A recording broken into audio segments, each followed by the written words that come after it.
Дорогие друзья и подписчики моего канала, сегодня будет видео про велосипед.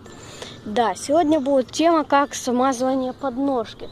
Вот подножка у меня вот такого вот типа. Не знаю, может есть какие-то еще.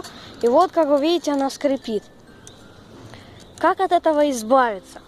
Значит, сейчас я положу свою камеру, хотя я могу ее и не ложить. Берем вот такое вот масло, желательно среднего класса, такое не недорогое, не дешевое.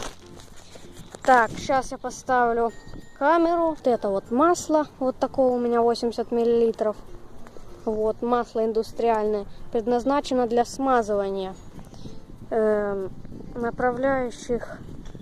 Сейчас для смазывания направляющих качения и скольжения в швейных машинах, дверных замках и петлях. Вот. Ну для этого тоже подходит. Значит, вот здесь вот есть такие дырки, вот сюда мы наливаем. Вот здесь вот. Сейчас.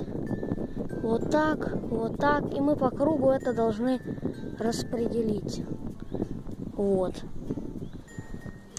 Потом это все прорабатываем. Еще раз капаем. Вот. Там все зашло. И тут. Сзади. Сейчас. Вот здесь. Все. Мы покапали. Ложим масло. И прорабатываем это все. Вот такое вот. Все, уже не скрипит почти. Ну что ж, ставьте лайки, подписывайтесь на мой канал. С вами был я, Смерч. Всем удачи, всем пока.